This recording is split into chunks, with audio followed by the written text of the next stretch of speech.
Pues a mí me parece que es nota nacional e internacional las medidas anunciadas por el presidente Trump y también la reunión y resultado de la reunión que tuvo nuestra presidenta, la doctora Claudia Sheinbaum, y el presidente Trump respecto a aplazar la entrada en vigor de estos aranceles a los productos mexicanos que se estuvieran exportando hacia ese país. Pues, obviamente este tema no es menor, sobre todo porque se mezclan cuestiones comerciales con aspectos de seguridad y de migración. O sea, generalmente los aspectos comerciales que son generosos con la población, que integran cadenas productivas, que generan empleo, que generan economía, que bueno, que te ayudan incluso a que las poblaciones tengan un mejor futuro, pues generalmente son temas que no se abordan con la intención de vincularlos con otros aspectos como son la seguridad y la migración, que son aspectos paralelos a alguna actividad totalmente comercial o económica. Obviamente, México pues tiene grandes oportunidades que nosotros hemos expresado en 8 ejes.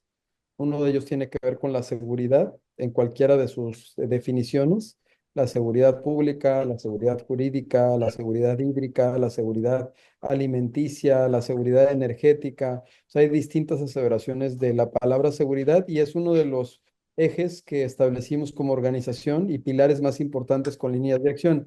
Otro de los ejes que establecíamos era el desarrollo de capital humano, la transformación digital, la salud, la economía laboral informal, por supuesto que es uno de los aspectos que estamos de manera directa trabajando y dentro de todos ellos hay líneas de trabajo y de acción que estamos llevando a cabo como sector privado.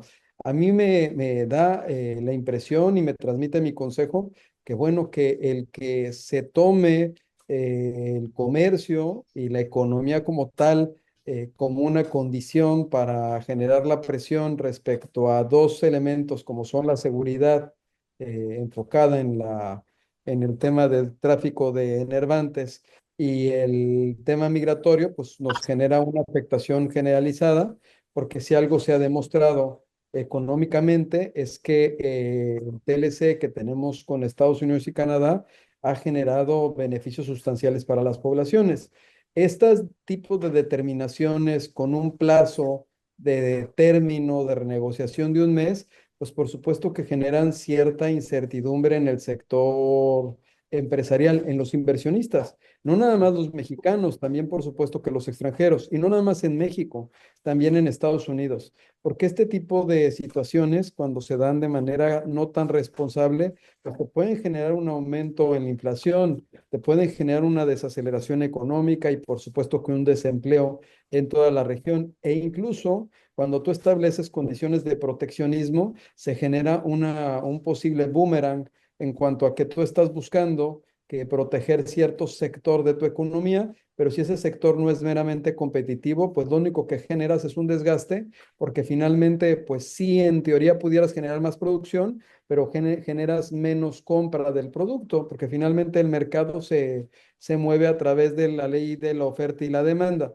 Ahí, que también tú ves que, pues en Estados Unidos, y lo platicábamos con nuestros homólogos, pues el que se haga valer un ejercicio a través de una ley de emergencia, pues también demuestra la fragilidad que pueden existir en el cuanto a algunas determinaciones que tome su propio ejecutivo. Ya en Estados Unidos, nuestros homólogos con los que hemos tenido nosotros conversaciones desde que se dieron los anuncios de la entrada en vigor de estos aranceles, están haciendo el trabajo que les corresponde, porque tampoco a los empresarios de Norteamérica que tienen inversión en México o a los consumidores de Estados Unidos de productos mexicanos o canadienses, pues les es conveniente una medida que sin duda alguna va a generar un efecto, por supuesto, disruptivo.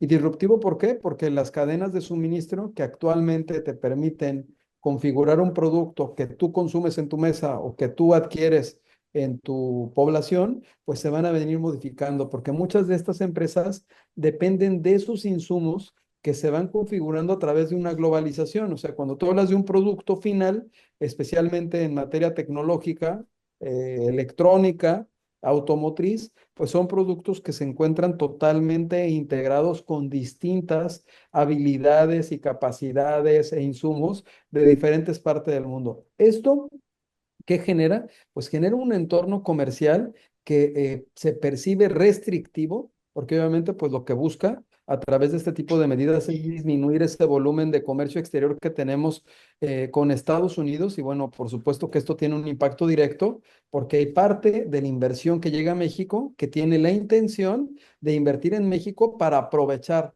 tanto nuestra infraestructura física, con esta frontera inmensa que tenemos con Estados Unidos, pero sobre todo los aspectos cruciales del TLC que al día de hoy se encuentra vigente. Entonces, cuando se habla de este tipo de mecanismos, pues por supuesto, y se les pone un plazo con ciertas condiciones que tienen que ver con indicadores distintos a los comerciales, porque son distintos a los aspectos comerciales, pues obviamente esto te genera el que estés ante una situación que no ni es atribuible ni es controlable por parte del sector privado. Esta es una condición que de manera indispensable va a tener que atender y resolver el gobierno mexicano con el gobierno de Estados Unidos. Y es una condición que, bueno, ya viste que de este primer saque, pues se generaron ya mesas de trabajo y se estableció una suspensión en cuanto a la entrada en vigor de esos aranceles. Esos aranceles, ¿no? Insisto, se están enfocando en un aspecto que lejos de ser el problema es la solución. Y fue parte de lo que nosotros abordamos con nuestros homólogos de Estados Unidos y de Canadá y con autoridades de toda la frontera, cuando hicimos los foros de la frontera con líderes empresariales, en los cuales nosotros veíamos que el tratado, lejos de verse soslayado, se tenía que ver impactado de forma positiva para que se fortaleciera. Porque los acuerdos que tiene México con Estados Unidos van más allá del tránsito de bienes por la frontera. Son acuerdos que tienen que ver ya con una integración en aspectos sociales, académicos, deportivos, culturales. O sea, las comunidades, especialmente las fronterizas, se encuentran totalmente integradas en aspectos incluso académicos y profesionales. ¿Cómo evalúas el nivel de confianza de los empresarios en las instituciones gubernamentales y en los medios de comunicación en ese contexto? Pues mira, nuestra organización es más antigua que México. Nosotros somos una organización que viene de 1761 de la época virreinal, es Mm. donde se creó la primera cámara, y a nosotros nos ha tocado superar todas las fases históricas de nuestro país. Incluso ya como confederación, nos asumimos como organización de interés público al llamado del presidente Venustiano Carranza. Cuando se convoca a la constitución política de los Estados Unidos mexicanos, también nos convocan a nosotros como líderes empresariales a crear la figura del presidente de presidentes, que ahora me toca a mí estar en ese cargo como presidente del máximo organismo empresarial de nuestro país. Ujú. Entonces, eso me ha mostrado, ¿no?, que ante los cambios siempre permanecemos nosotros. Entonces, hemos sido parte de la historia, por supuesto, pero hemos visto llegar e ir distintos gobiernos y distintas formas de gobierno con diferentes constituciones políticas, desde la de 1810 hasta la última que tenemos de 1917 y que se sigue reformando. Entonces, a mí me parece que la historia nos da la razón en cuanto a que si bien es cierto que los políticos tienen una caducidad, nosotros como ciudadanos y como empresarios tenemos una permanencia. O sea, por eso mismo, la visión que tiene el sector empresarial, especialmente el comerciante, es muy pragmática. El que piensa como comerciante no se va a equivocar. Y el que piensa como comerciante, la visión que tiene no es de una inmediatez, sino es una visión de permanencia, de futuro. De ahí que el inversionista, no nada más el extranjero, sino también el nacional, o sea, México tiene en mayor porcentaje inversión nacional que extranjera.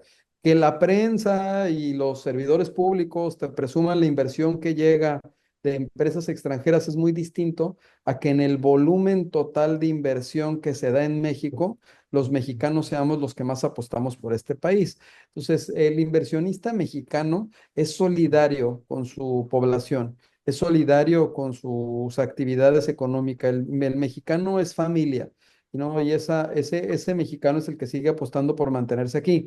Obviamente, como organización empresarial, con una vertebración nacional, con todos estos líderes que tenemos en población, que son líderes empresariales con empresa, que eso se diferencia con Canaco Servitor, que tiene líderes en cada comunidad, pues nos permite también pues buscar las mejores condiciones desde el municipio, el estado y la federación, porque también es ingenuo pensar que el estado es omnipotente Claro. como federación. O sea, la federación tiene un límite y un límite que debe de ser abordado por el gobernante estatal y que debe de ser asumido responsablemente por el presidente municipal, que es el que con el que de manera mucho más intensa se tiene una interacción directa por parte de nuestra organización. Entonces, pues la organización como comerciantes es una organización resiliente al fracaso y resiliente a los cambios. O sea, finalmente como ciudadano y como mexicano, tú ves en cada obstáculo la manera en la que puedas salir adelante, porque a ti el impuesto que tienes que pagar al final del mes o la quincena o la semana que tienes que cubrirle a tus trabajadores, pues no te la van a perdonar. O sea, no hay forma de que digas, bueno, no lo pago, ¿no? O sea, o no le hago, o no, o sea, no existe esa manera. Entonces, el comerciante, el prestador de servicio, que forma parte de la organización, que también es pueblo, pues obviamente está con el ánimo de seguir adelante y de seguir avanzando. ¿Qué pide el comerciante? Que lo dejen en paz. ¿Qué quiere?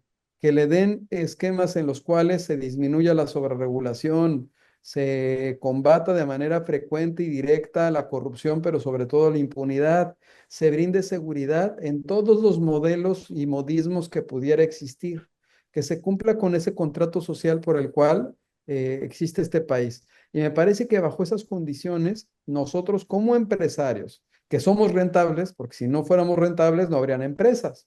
O sea, nuestras empresas están subsidiadas por gobierno. Son empresas que son rentables para cubrir todos los gastos, incluyendo nuestro mejor activo, que es nuestro personal. Si nosotros no somos rentables, pues no hay empresas. Si no hay empresa, pues esto se convierte y se descompone. Entonces, que a nosotros, pues nos den los elementos para que podamos seguir adelante. Yo creo que eso es parte de lo que el sector ha venido pidiendo en cada una de las actividades que desarrolla y en cada una de las reuniones que sostiene con el gobierno.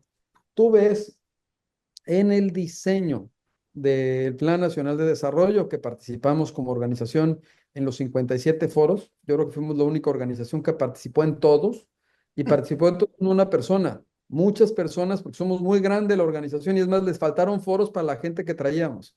Y también en el Plan México que nos están presentando, pues son planes que para que se vean concretados, para que pasen de decir que van a hacer algo a hacerlo, es indispensable que participemos nosotros.